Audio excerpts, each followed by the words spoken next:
இன்னைக்கு இவங்களே சம்பாதிச்ச நபர் பார்க்கலாமா? சம்பாதிக்க வச்ச நபர்களை பார்க்கலாமா?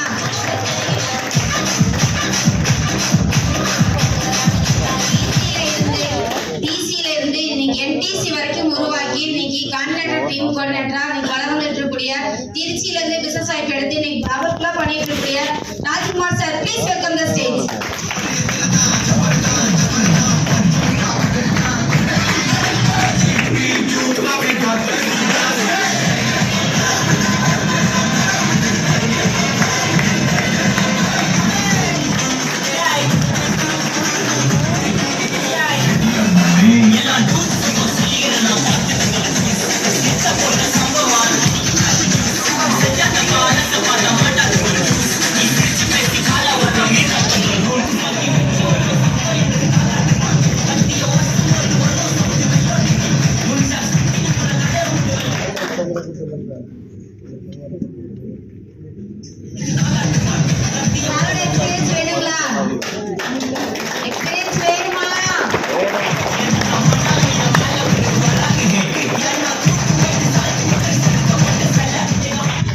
மேடம்,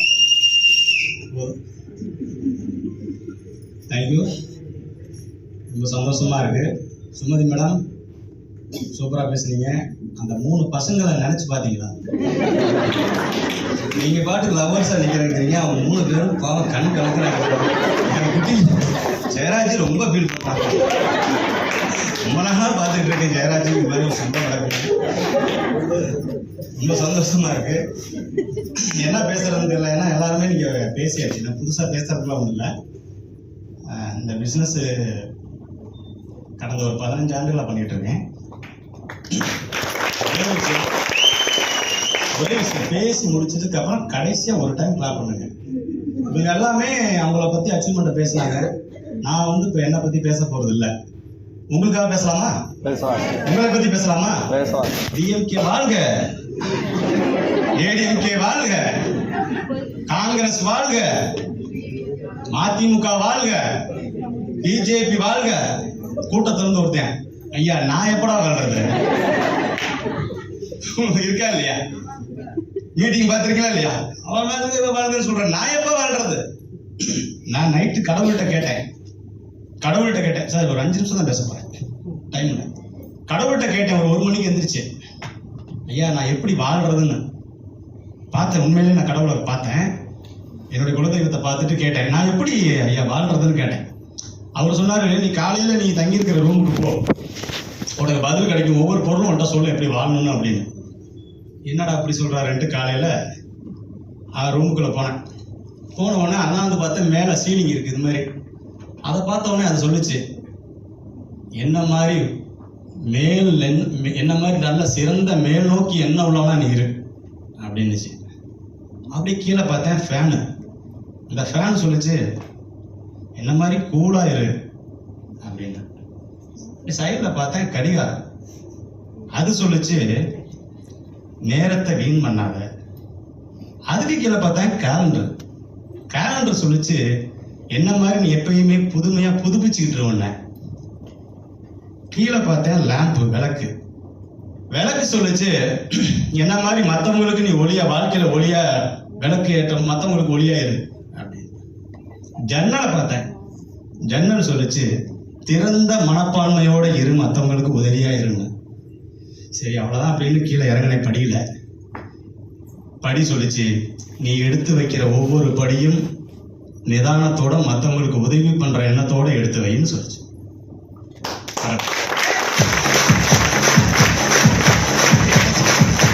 எனக்கு கிடைச்ச அது ஒரு முன் அனுபவமா இருந்தது. இந்த தொழில் பண்றதுக்கு பேர் ராஜ்குமார் திருச்சி. இந்த வியாபார வாய்ப்பை சொல்லிட்டேன், 15 ஆண்டுகளுக்கு மேல பண்றேன். இதுக்கு முன்னாடி பஞ்சாயத்து ஆஃபீஸில் ஒரு எலக்ட்ரிஷியனா வேலை பார்த்துட்டு இருக்கும்போது அந்த ஆப்பர்ச்சுனிட்டி எனக்கு கொடுத்த இன்னைக்கு திருச்சியில் புயலத்தில் பண்ணிட்டு இருக்கக்கூடிய என்னுடைய நண்பர் மிஸ்டர் முருகானந்தம் சாருக்கு, மகாமணி சாருக்கு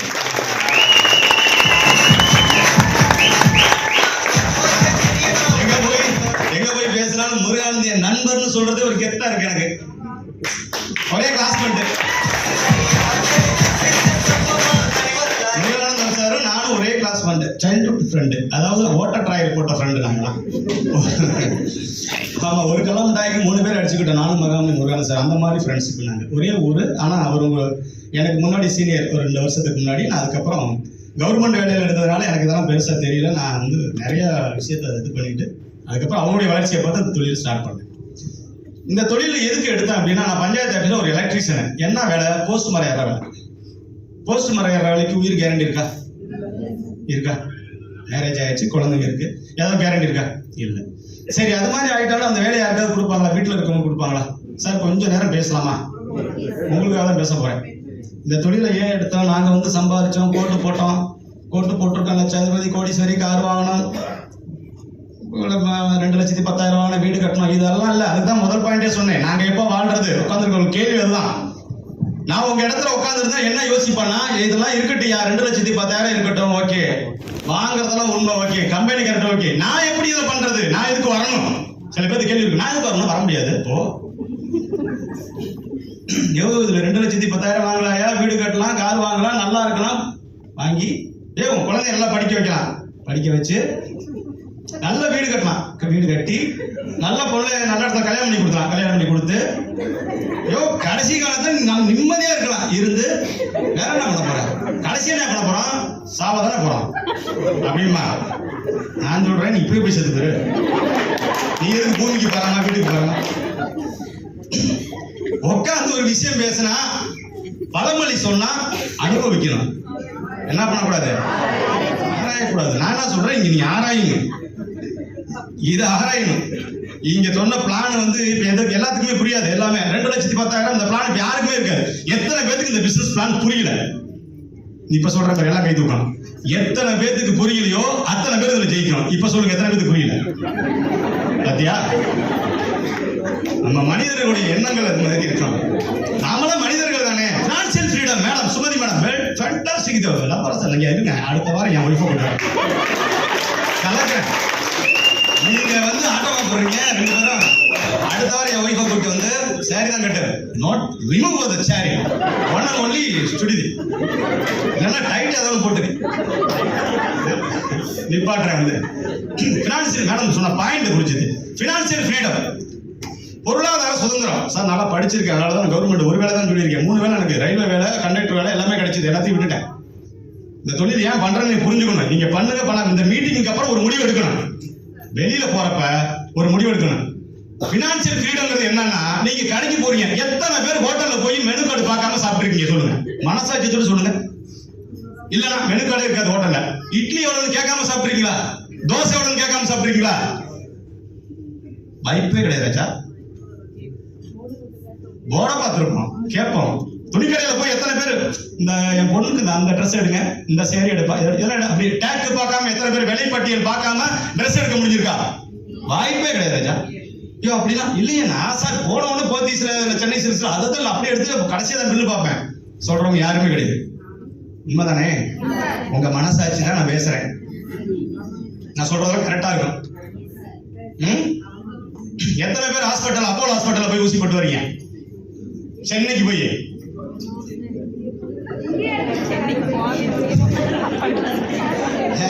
நாங்க எதுக்கு கவர்மெண்ட்ல வெள்ள மாத்திரை கொடுக்கும் போது அங்க போறோம்? பினான்சியல் ஃப்ரீடம்னா என்ன தெரியுமா? எத்தனை பேர் போய் வண்டியை ஃபுல் பண்ணிட்டு ஒர்க் ஃபுல் பண்ணிருங்க. 50 ஆள் இருந்தா பின்னாடி ஒரு தெரியல 50 சீப்பா பேரு எவனும் இல்லைன்னா 150 இருக்கு. 100 அதுல ஒரு சில பேர் 110. ஏன்னா பெட்ரோல் டென்சிட்டி கூட வரணும். அட்டிக்கிறாங்க 110 பெட்ரோல் டென்சிட்டி, அதுல அளவு இருக்கு. இதுல 110 போட்டா 200 கிலோமீட்டர் சேர்த்து போகுமா? இப்படி எல்லா இடத்துக்கும் போய் நான் சார் சிரிக்கிறது இல்லை. நான் சொல்ற பையனா புரியும்னு நினைக்கிறேன் உங்களுக்கு. ஒவ்வொரு இடத்துலயும் போய் பாக்குறோமா இல்லைங்களா? ஒவ்வொரு இடத்துலயும் நான் பாக்குறேன். ஏன்னா நம்ம கையில எவ்வளவு பணம் இருக்கு, அதுக்கு தகுந்த மாதிரி வாங்கணும். பினான்சியல் ஃப்ரீடம் எது தெரியுமா? பொருளாதார சுதந்திரம். நீங்க எந்த இடத்துக்கு போனாலும் எதுவுமே பார்க்க கூடாது. நினைச்ச நேரத்துல நினைச்ச விஷயத்தை அடையிறதுக்கு பேர் தான் பினான்சியல் ஃப்ரீடம்.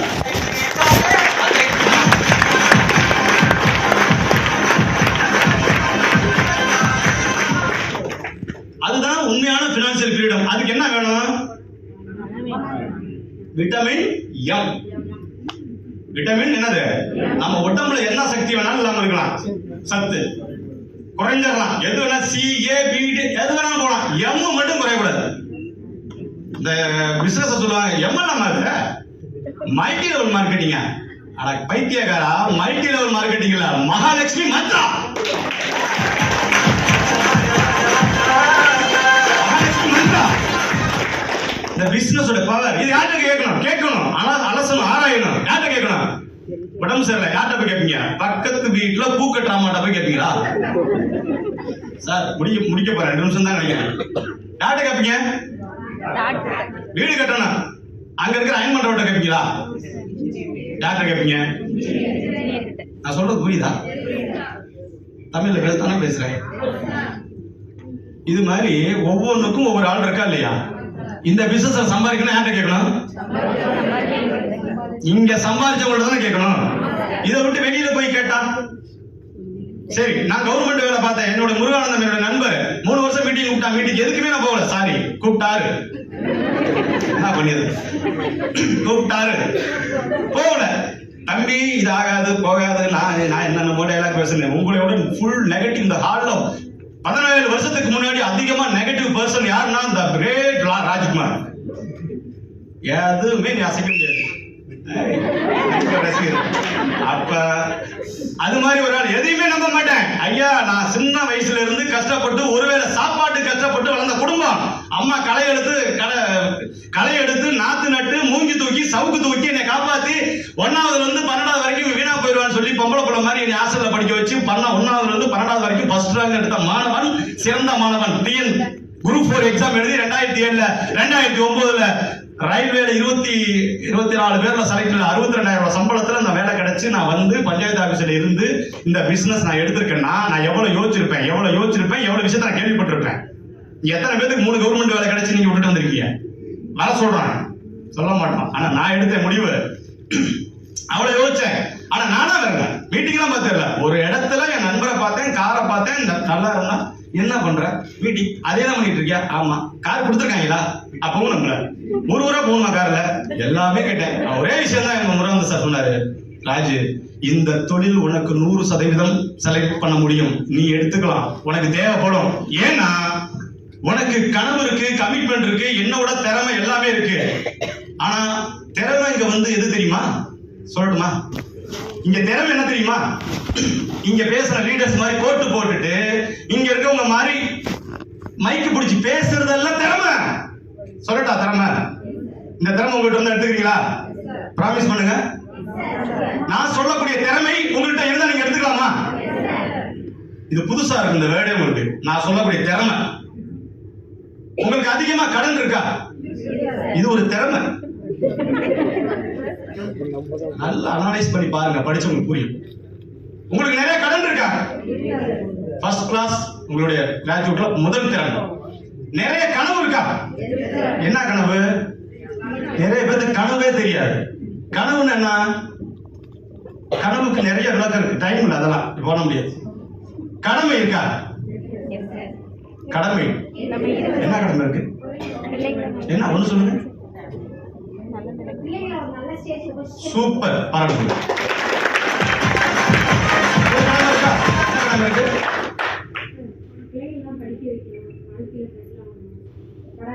காட்டணும். சூப்பர், நடத்து பாருங்க. உங்களுக்கு என்ன கடமை? கடமை இருக்கு, படிக்கிறது. சோ எல்லாத்துக்கும் ஒரு கடமை இருக்கு. இந்த கடமை, கனவு, கடன் இதெல்லாம் இருந்துகிட்டு நாம பாக்குற வேலையில இதெல்லாம் கிடைக்குமா? நீங்க நைட்டு தூங்குறப்ப, சார் முடிக்க போறேன், நைட்டு நீங்க தூங்குறப்ப 12 மணி வேலைக்காரன் படம் பார்த்திருப்பீங்க, சிவகார்த்திகேயன் படம். நீங்க எனக்கு ஓகேனாக்க நைட்டு 12 மணிக்கு லைட்டை போடுன்னு சொல்லுவார். உண்மை நான் சொல்றேன். நீங்க இன்னைக்கு நைட்டு போய் வீட்டுல 1 மணிக்கு எந்திரிச்சு உங்க வீட்டுல தூங்குறவங்க முகத்துக்கு லைட்டை போட்டு ஒவ்வொருத்த முகத்தையும் பாருங்க. அப்பா, அம்மா, அண்ணன், தம்பி, தங்கச்சி, இந்த பக்கம் குழந்தைங்க, வயசான முடியாதவங்க, கல்யாணம் ஆகாத அக்கா, தங்கச்சி இதெல்லாம் இருப்பாங்க வீட்டுல. அவங்கள பாருங்க. நீங்க தான் சம்பாதிச்சு உங்க வீட்டை காப்பாத்துறதா இருந்தா, உங்க வருமானத்துல தான் எல்லாம் நடைபெறதா இருந்தா, உங்க வருமானத்தின் மூலியமா தான் எல்லாமே நீங்க செயல்படுத்துறதா இருந்தா, அவங்கள்ட்ட ஒரே ஒரு கேள்வி. உங்க அம்மாவை பார்த்து, வயசான அம்மா, ஒட்டி போன முகம் தேஞ்சு போன கண்ணங்கள், அவங்கள பார்த்து, அப்பா அம்மாவை இத்தனை வருஷமா என்னை காப்பாத்திட்ட, நான் வேலைக்கு போறேன், உனக்கு நல்ல புடவை கூட எடுத்து கொடுக்க முடியல, உனக்கு நான் என்ன சம்பாதிச்சு போட போறேன்னு ஒரு கேள்வி கேளுங்க. ஒரு நகை ஒரு 2 பவுன் எடுத்து உனக்கு சங்கிலி போட முடியுமா? கேள்வி கேளுங்க. உங்க மனைவி பாரு கட்டணம் புடவையோட வந்திருப்பாங்க. ஆண்களுக்கு சொல்றேன், உங்களை நம்பி வந்திருப்பாங்க. ஒரு குண்டுக்கிற மூக்குத்தி தோடு இருக்காது வீட்டுல. ஐயா நான் உங்க மனசாட்சி அங்கிருந்து வந்தவனா இருக்காது. 15 வருஷம் ஆச்சு, 10 வருஷம் ஆச்சு, 8 வருஷம் ஆச்சு, லவ் மேரேஜ், வீட்டை எடுத்து கல்யாணம் பண்ணிட்டான், ஒண்ணும் இருக்காது. நான் பாக்குற வேலையை உன்னால இன்னைக்கு விற்கிற தங்கத்துக்கு ஒரு குண்டு மணி கிராமம் உனக்கு நான் எடுத்து போட முடியுமா? என் வேலையில அவங்க யாரை நம்பி தூங்கிட்டு இருக்கு? என் வீட்டுக்காரர் வேலைக்கு போவாரு, என்ன காப்பாத்துவாருன்னு. அத ஒரு கேள்வி கேளுங்க, முகத்தை பார்த்து ஆன்சர் இருக்கா? உங்க குழந்தைய பாருங்க, எல்லா பிள்ளைகளும் எப்படி ஸ்கூலுக்கு போயிட்டு இருக்கு, நம்ம குழந்தை எங்க போயிட்டு இருக்கு? நல்ல ஒரு டாக்டர் இன்ஜினியர் படிக்க வைக்க முடியுமா? நான் பாக்குற வேலையை உங்களை படிக்க வைக்க முடியுமா? ஒரு கேள்வியை கேளுங்க, சொடக்கு போட்டு சொல்றேன். இதுக்கெல்லாம் பதில் இருக்கு, இதுக்கெல்லாம் ஆன்சர் இருக்கு, இதுக்கெல்லாம் வாய்ப்பு இருக்கு. நான் போற வேலையில இதெல்லாம் சக்சஸ் அப்படின்னா அந்த வேலையை செய்யுங்க. அது எதுக்குமே வாய்ப்பு இல்லைனா மகிழாசன் மட்டும் பண்ணணும்.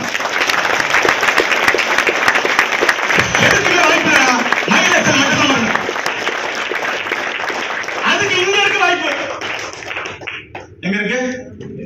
இங்க இருக்கிறாங்க. நான் தீராத ரஜினி பக்தன். ஒண்ணு சொல்லுவார் தலைவர் அண்ணாமலை படத்துல, வாழ்க்கையை கத்துக்கிட்டது, வாழ்க்கையை எப்படி படிக்கணும், வாழ்க்கையை எப்படி கொண்டு போகணும். மீச முளைச்சவெல்லாம் ஆம்பளை இல்ல. மீச முளைச்சதுக்கு அப்புறம் தான் குடும்பத்தை தான் உழைப்பாளர் எவன் கொண்டு போறான் அவன் ஆம்பளை.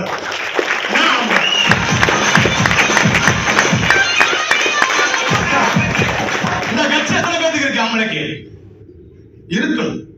தான் உழைப்பல தான் குடும்பத்தை நல்லபடியா கொண்டு போன என்ன இருக்கணும்? இதுக்கெல்லாம் வெறி இருக்கணுங்க.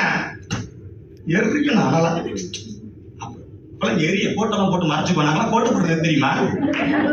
கேட்டு பாருங்க. கோட்டு போட்டு லீடர்லாம் உள்ளுக்குள்ள எரியும். சிகப்பு கலர்ல தெரியும் தான் கருப்பு கோட்டு போட்டுருக்கோம். சார் நான் கோட்டு போட்டவங்களா சப்போர்ட் இல்லையா? என்ன பண்ணலாம்? எல்லாம்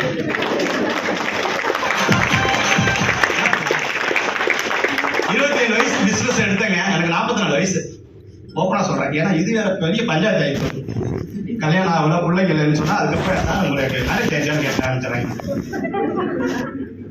27 வயசுல பிசினஸ் எடுத்து 44 வயசு பொண்ணு காலேஜ் அட்மிஷன் போட்டிருக்கேன். பையன் 12th முடிச்சுட்டு இருக்கான் வீட்டுல. பிசினஸ் நமக்கு வரும். இந்த தொழில என்ன எல்லாமே அச்சீவ்மெண்ட். ஒரு கிராமத்துல பிறந்து, சாதாரண கிராமத்துல பிறந்து எல்லாம் அக்சஸ் ஆயிருக்கு. செட்டில்டு. பிசினஸ் பொறுத்த வரைக்கும் 5 கோடி பிசினஸ், 20 கோடி ரூபாய் பிசினஸ் நடந்திருக்கு. அடுத்த வருஷம் இதே ஸ்டேஜ்ல இங்க ஐடிசி டைமண்டா நிற்கும்.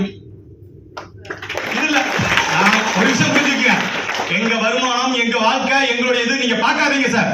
இந்த ராஜ்குமார் சொன்ன ஒரு வார்த்தை யாருக்காவது ஒரு பொறி தட்டுச்சு அப்படின்னா இந்த பிசினஸ் உங்களுக்கு செட் ஆகும். நாங்கெல்லாம் நுனி நாக்கில் இங்கிலீஷ் பேச்சு பான்ஸ் பவுடர் போட்டு இந்த கையில அதெல்லாம் கிடையாது. சாதாரண குடும்பத்துல இருந்து வந்த உங்க குடும்பத்துல இங்க இருக்கவங்க அத்தனை பேருமே ஒண்ணு சொல்றேங்க, உங்களுக்கு ஒரு நான் தம்பியா இருக்கேன். பாப்பா உனக்கு நான் அண்ணனா இருக்கேன், உனக்கு நான் அண்ணனா இருக்கேன். அம்மா உனக்கு நான் பிள்ளையா இருக்கேன். அங்க பின்னாடி உட்கார்ந்துருக்கவருக்கு நான் தம்பியா இருக்கேன். உங்க குடும்பத்துல இந்த ராஜ்குமார் மாதிரி ஒருத்தர் இருந்தா உங்க குடும்பத்துல கஷ்டம் இருக்கா? இருந்தா எப்படி சார் இருக்கா? நல்லா இருக்குங்களா? ஏன் ஆஹா எவ்வளவு சம்பாதிக்கிறான் இருக்கா இல்லையா? இது மாதிரி நீங்க ஒரு நாள் இங்க வந்து நிக்கணும், உங்க குடும்பம் உட்கார்ந்து பார்க்கணும்.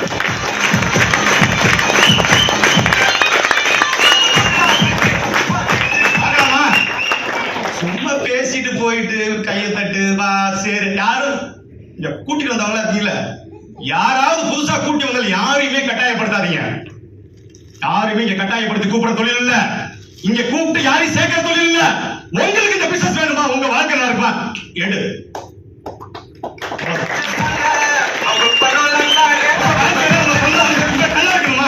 அவமானப்பட்ட இடத்துல உங்க சொந்த பந்தங்களுக்கு நல்லா வாழணுமா? நல்லா படிக்க வைக்கணுமா? அக்கா தங்கச்சியை கல்யாணம் பண்ணி கொடுக்கணுமா? அந்த கிராமத்துல நீங்க மதிக்கத்தக்க நபரா மாறணுமா? இந்த தொழில் எடுங்க. 3 வருஷம் 36 மாசம் திரும்பி பார்க்கும்போது அச்சீவ்மெண்ட் ஆகிட்டு உங்க கிராமத்துல.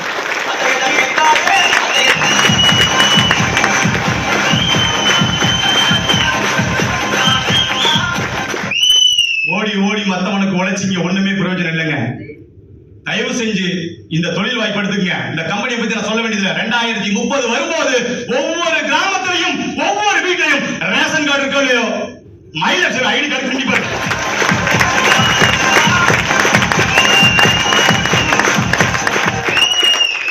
புதுசா நீங்க வந்து அத்தனை பேருமே புதுசா வந்தவங்க மேடம் ஏறிக்கலாம் நீங்க கொடுக்க போறேன் இல்ல நமக்கு தெரியும் டைம் ஏன்னா எல்லாரும் பேசியாச்சு டைம் 11 மணிக்கு ஸ்டார்ட் ஆச்சு. புதுசா வந்தவங்க அத்தனை பேர் இந்த ப்ரோக்ராம் முதல்ல வந்தவங்களுக்கு என்னோட பர்சனலா சொல்லக்கூடிய ஐயா நான் நல்லா இருக்கேன், எங்க கூட வந்தவங்க கோட்டு போட்டவங்க சேர்ந்தவங்க எல்லாமே நல்லா இருக்காங்க. தரமான கம்பெனி, தரமான பொருள், தரமான பிசினஸ். இதை எடுக்கிறதுக்கு எந்த யாருகிட்டையும் கேட்க வேண்டியதில்லை. கொடுத்த காசுக்கு பொருள், உழைச்சா வருமானம். எவங்கிட்டயோ எங்கேயோ போய் உங்க தலைமுறை அடமானம் வச்சு நீங்க வாங்குற வருமானத்தை உங்களுக்காக உங்க குழந்தைக்காக இந்த தொழிலை எடுங்க. உங்களை சப்போர்ட் பண்ணி தர்றதுக்கு மைலேஜ் செல்லும். அந்த ஆண்டவன் உங்க குலசாமி கூட இருக்குன்னு சொல்லி முடிச்சுக்கிறேன்.